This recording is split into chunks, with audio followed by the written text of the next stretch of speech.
Good morning, followers of Christ. I hope that you are having a good day. If you are not, just keep praying. I know a lot is going on. It is definitely a lot going on around here today, but God is still working. He's in the midst. You just got to seek Him out, trust Him, have faith, believe that He's with you, and keep your keep your mind and your ear open. Keep your mind open and keep your ears open because He's working, and He's working in a way that only those who are seeking Him are able to see what He's doing. So, um, I finally finished reading Ecclesiastes, and I feel good about finishing the book. I want to be able to explain this or at least express how reading that made me feel because it almost like it was a calming version of that book. Like the last few chapters, 5 through 12, that I read, I was able to take in the understanding of being able to allow wisdom to play a role in how you choose to live your life without going through life being naive, because it constantly compares, those hard, like I said, the hard questions. It compares good to evil, righteous to the wicked. And at the end of the day, in the Bible, in the book, it always says that we're all going to end up in the same place. And so it reiterates, or it constantly tries to instill the concept of not trying to be too perfect, but also not trying to be so um, wicked or destructive to yourself to the point to where you're just one or the other. And the importance of that is trying to help you understand that we are how we're created and how God understands how we're created. We it's so hard when you grow up, you go to school. Even when you're going to school, the teachers, the instructors, the policies are put in place to try to direct you on a path of goodness and on a path of doing right. You have rules you have to follow, you have instructions, you have to, there's a way to learn, there's a procedure, there has to be plans put in place. Outside of your learning, they have policies about your conduct in order for them, or what they feel is important to have, so that is you're learning at the max capacity. So in other words, learning without disruption. And the reason why this is so important, because right now, um, my daughter's school, or this district, is actually dealing with what the school is calling a walkout. It's like a peaceful protest, if you will, that the students try to put together, and then the schools immediately they start sending out the policy says this, and we have a zero tolerance for this, and if this happens and this happens, and there's so much in there about what would happen if they choose to do what they're saying. They're not doing anything wrong, because they do have the right for free speech. However, their policy doesn't allow this type of thing to occur. So in the event that they do this, there's suspension, there's talk of unexcused absences and things like that. And it's, for me, it's an educational moment, or it could be, depending on how you handle it. But this is the issue that I tend to have with our education system is the minute that the students to when the minute that the students decide to do something that goes against their policy, they just enforce policy. They don't try to take it as an opportunity to say, okay, we hear you guys. Let's work out a compromise. How can we turn this into a learning moment? How can we make this instructional time? How can we still respect the school, respect your right to protest or your right for free speech? I'm not going to say protest, I'll say free speech, either one, interchangeable, and make it an educational moment without violating our own policy or procedure, or without looking like the school is actually for or against, right? And I really feel there is a way to do it if we wasn't in panic mode, if we don't continue to respond with fear of the not knowing, because it can be, I'm not knocking that it's not what's the word, fearful, or not, it can be troublesome or a concern. I'm saying, is there a way to do it without instilling fear as the solution to prevent it from happening?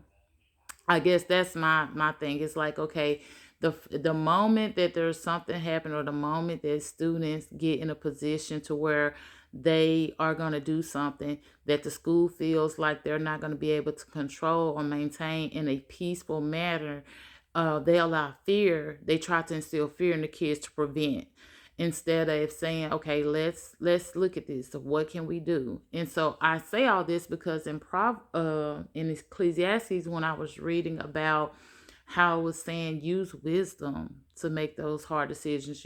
Kings are constantly having to make decisions of authority. And it actually, believe it or not, there's a scripture in it that talks about um, don't be shocked when an official responds to a protest, how they respond, because they are following the official that's higher than them, as they're following another official that's higher than them. So in other words, they're saying, when you go to a protest, when you go to when you're out there and you're trying to declare what's just and what's right, don't be alarmed when you see that others are, who are they have the authority, or they have been given the order to conduct peace, because that's what they're there. The question is not so much why they're there, or it's how you respond to it. And it's the same on both ends. When you are in a position and you are protesting and you are standing up for what you believe in, it's not so much what you do, is how you do it. It's your response to when it's actually happening. And I think that's where a lot of things go disarray. It's those, did you prepare yourself for the unexpected, or did you just continue to hope that it's not going to happen? Well, maybe if we say this, and maybe if we do this, it'll discourage, we'll at least get the numbers down. That's not a solution. The solution is going to God and asking God to give you the wisdom, to God to remind you of your resources, of what you are. You are called to teach. This is a teaching moment. If you are called to protect, and your job is to protect, then you ask God, okay, Lord, I'm here to protect and serve. So how do I do that, and do it in the favor of you, so that I'm not responding off of my feelings? So I'm not responding in a way that when I look back on this a day later, an hour later, 10 years later, I'm not saying, I could have did it differently. And that is where I think a lot of any crisis moment, or any situation that has the capabilities of the unknown response, requires more time with God. It requires you to be able to go to Him to help you come up with a solution versus having a quick response. We got to throw policy. We got to. I'm not saying this may to disregard your policy. I'm saying God is giving you the time because you've been aware of it. We've been getting the messages, we've been getting the information. So you've been aware of He's giving you the time in order to come to Him for Him to provide you a solution to what seems to be a hindrance or a conflict in your policy. And so, yes, I know I'm talking about this because this is what's going on in my neighborhood, but now I'm going to revert this to our life. So, there are things that happen in our lives and we respond too quickly. We respond based off of how we feel, we respond based on what our situation is, and it's in the moment. And like I told you, one thing I love about God is when God fixes things, it's a permanent fix. So when we go forward, we move forward in our life, doing things without consulting with God because we think we need to have an immediate response, we tend to make a decision that is not only temporary, but probably wasn't necessarily the full amount or a full resolution. It was a temporary fix. And it's all stems from the need to react or the need to address the issue. And I'm not saying that you don't address it. I'm saying before you make a moment move, call on God first. Allow God to be able to handle your crisis because a lot of times He's sitting there waiting on you to seek Him out, call on His name, and give you the wisdom and the resources or remind you of the resources that He's already given you, the prayer, mentors, teachers, the word of God. He's giving you the resources, but when we're in a crisis moment or we feel like we're in a crisis moment, a lot of times it heightens us and we're put in a position to feel like we need to respond immediately. And we feel like we don't have the time to think. We don't have the time to reach out and ask God to intervene until after we've made those decisions. And then it's like, man, so, with so much going on, this book, reading the book of Ecclesiastes really helped me to just kind of take a moment and start practicing how to respond in the moment of crisis, how to respond differently with immediate habit responding and go into seeking God responding, making seeking God my habit of policy versus just my knowledge. There's wisdom, there's knowledge, there's intellect, and then there's just not knowing what to do. But regardless of all of that, our practices, the way that we respond to things comes from how we were taught and how we choose to receive what we've been taught. And it can also come from our life experiences as well. And being a Christian is not just a life experience. It starts off as an experience, but then it becomes who you are. And as a Christian, we have to start getting to a place in our heart that will allow our mind to react according to how God would want it to play out. We have to start changing our culture to be Christ-like. And when we start doing that, the compassion, the love, the desire to help, the desire to provide will start outweighing the need to respond. Because it's important to respond. It's important to keep everyone safe. But nobody can keep us safer than God. So we have policies in place, we have things in our lives, even for ourselves, just as an individual. We have There are things that we do to protect ourselves. Like, for example, there are rules that I have for my household. We don't go out. My house doors are locked after a certain hour.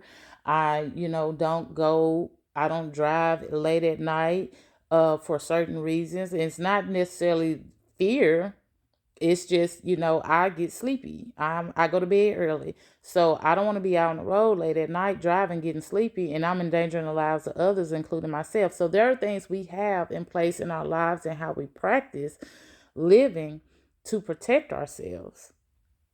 And all I'm saying is, in our practice, we need to start including God in those conversations in order to make sure that we're getting the most optimistic outcome for the sake of those types of when things come up, like a crisis moment or how to respond to a situation that we never experienced before. And I appreciate learning about Ecclesiastes and reading it, because, like I said, it's not a hard read, but it is a very truthful read. And if you don't allow yourself to be open to what this book has to offer, you will shut down. And if you are a beginning follower of Christ and you read that, you will start discouraging yourself because you don't feel like you're at that level of to be able to understand what is being asked of you in that book. However, it is the perfect book for to me for those who are beginning to walk, because it does acknowledges both the righteous and the wicked. It says they both go to the same place. In other words, it's saying that God, and it says God created both. He created all, so the good and the bad and the in between. And a lot of times we feel like, again, we harp so much on we got to be good, we got to be good, we got to be good, to the point where our good decisions are now becoming bad decisions because we've only seen it one-sided. We didn't go that extra step to remove those hard lines and say, you know what, Lord, I need you to show me not the good or the bad, but show me the way. Because it's not always about good, bad, or in between. It's about God's way, His plan. Because again, when God moves, He's moving for more than just you as an individual. He's moving more for just your family. He's moving more for just your community. So when He moves, when He navigates things and puts us in place, it's tied to a longevity beyond what we can see, beyond what we're able to grasp, and probably beyond our life existency. So, or expectancy. So it's more powerful than we know. And I'm grateful for that. I'm grateful to be tied to that. But I also have to have the wisdom, the knowledge, the understanding to know that that is a magnitude of power. So I don't want to misuse it. I don't want to lead it in the wrong direction. And I don't want it to be placed in the wrong atmosphere based off my feelings. So this is a huge, heavy day because, like I said, there's a lot of decisions that are being made by our administration, our education, our city, our county, our people who have been placed in office. You have a heavy hand right now. You got a lot on you. And I am praying that you're allowing God to give you the solution to what you're dealing with, and that you are seeing this from more than just one direction. The end goal, like I told you guys before, the end goal is not to be right or wrong, but to go with God's plan and trust that his plan is for the longevity, and it's going to reach more than what you anticipating on doing with what's going on with you. And I know a lot of times when you're dealing with a crisis, it's not like I'm just trying to fuse the fire. I'm just trying to put the fire out. That's what I'm worried about right now. Yes, that's our nature. But we have to break that culture, and we have to start going beyond. We have to be like the disciples and start going beyond putting out the fire in just one city or just one sitting or just one moment. It has to, God's plan has to be the priority. Part of making his plan our priority is working on ourselves to be the best version that we can be, that he has in mind. And best version, and that's why I use that word best version. I didn't say the perfect, I didn't say the good, I didn't say the bad, I didn't say, the best version that God has instilled in you. Because as long as you are constantly allowing God to mold you and shape you, you're always going to be able to be capable of much more, because you have connection to an unlimitless power. You have a bond with an authority that goes beyond man's limitations. So practice it, tap into it, allow God to be able to use you to be a benefit for his children, and acknowledge, make it like they say, write it and make it plain. Use clear, precise wording that all can understand, so that God is getting the glory behind the things that are being done. And you can't do that if you're operating and you're enforcing policy and you're executing plans without including him in it. And when I say including him in it, I'm saying including him in your decision. I'm saying you as an administrator who proclaims to be a Christian, go into your closet, have your prayers, and include your work, your career, and your decision making to be the mindset of what God would have you to do. And then when you go in there and when you have to be the one to make that decision, you don't have the weight of saying this was my fault if something goes right or left, because you can trust that you went with God. You went with the plan that God had given you. You use the resources that God had connected you to, and it becomes more than just your plan. And you're not sitting and having to sit in the weight of that decision falling on you. You will be confident in what you chose. You will be more willing to execute and feel more secure in the outcome, because you didn't put it all on you. You didn't say, well, I had no choice. I had a hard decision to make, because now the decision that became yours, you gave it over to God. And this is what he told you to do. And now it becomes more of an instruction in order to carry out by God, versus you feeling like you are making a decision for the entire student body, for the entire citizens, the residents of the city, the residents of the state, the residents of the country. You have allowed God to come in and make that decision for you, and all you have to do is carry it out. All you have to do is be able to execute what he has given you, what he's given you the authority to do. So that's my spiel for today. Everybody, please stay safe. Keep a calm head. And remember that if we allow God to order our steps, then the outcome will be in his favor. Y'all stay blessed and have a good day.